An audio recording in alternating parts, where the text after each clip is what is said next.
Siyosat to'ri maxsus ko'zdan kechirgan yangi tadqiqotga qaraganda Xitoy ishg'oliyati ostidagi Sharq Turkistondagi ig'ir kishilik dafsandichilikka doir tafsilotlar o'tirg'i qo'yilgan Birlashgan Davlatlar Tashkiloti e'lon qilinib, 2 yildan keyinmi Uyg'urlarni majbur emgak silish qilmishi davomlashmoqda.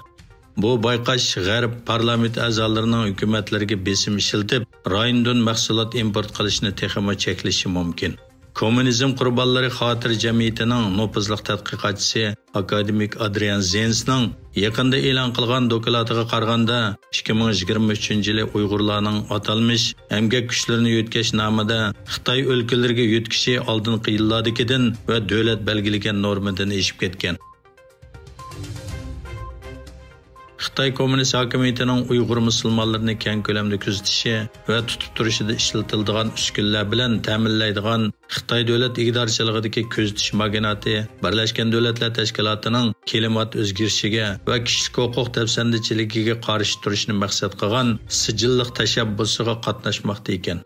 Xitoy hukumatining Sharq Turkistonda elib berayotgan irqiy qirg'inchilikqa sherik bo'lganligi uchun Amerikaning savdo qora tizimligiga kirgan Haykang Shivi shirkati seshanba kuni hozir Birlashgan Davlatlar Tashkiloti Yer shari ahdnomasining a'zosi ekanligini e'lon qildi. Atalmış Uyghur Abdunum Rayonluq İntizam Tekşiriş Komiteti, Reviziya Komiteti, Merkezning 8 turlik belgelemesining ro'yiga xiloflik qildi degan bahona bilan Xitoyga jampidalik bilan ishlayotgan 2 Uyg'ur amaldorni jazolaganligini oshkorladi.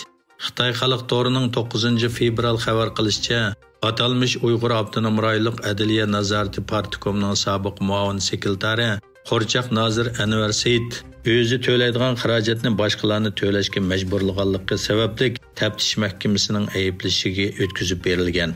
Xitoy hukumati yana Xotan viloyati Qarqash noyalik siyosiy kengash parti korpusining muavin sekretari Qo'rchoq rais Ahmadjon Mamtiminni sovg'at puli qabul qilish bahonasi bilan tekshirib ayblashga yo'llaganligini oshkorlagan. Amerikada Cumhuriyetçiler Partisining kontrolligidagi Avam palatasida parlament a'zosi Mike Johnson Kengash palatasi ma'qullagan Ukrainaga yordam berish planini to'sdi. Noyabrdagi saylamda kandidat bo'lishi mumkin deb qaralgan sobiq prezident Donald Trump bilan yaqinligi bilan tonilgan Johnson hatto yordam planiga munosabatli qonun loyihasini belat tashlash kun tartibiga qo'ymaydiganligini bayon qildi. Türkiye'nin Erzincan vilayeti Eliç rayonidagi Cho'plar Oltin konida yuz bergan serilib tushish voqeasida 667 ishchi ishlaydigan konning 9 xizmatchisi yer ostida qapsilib qolgan. Ichki ishlar ministri Ali Berlikaya rayonda 400 xodim bilan izlash qutqizish harakatining elib berilayotganligini xabar qildi. Birlashgan Davlatlar Tashkiloti bosh kotibining bayonotchisi G'azzadagi 30% maktabning bevosita bombardimon qilinganligini aytdi. U 162 maktab binosining bevosita bomba hujumiga uchraganligini, buning G'azzadagi 563 maktab binosining taxminan 30% dan tashkil qilganligini, 26 maktabning butunlay vayron bo'lganligini bayon qildi.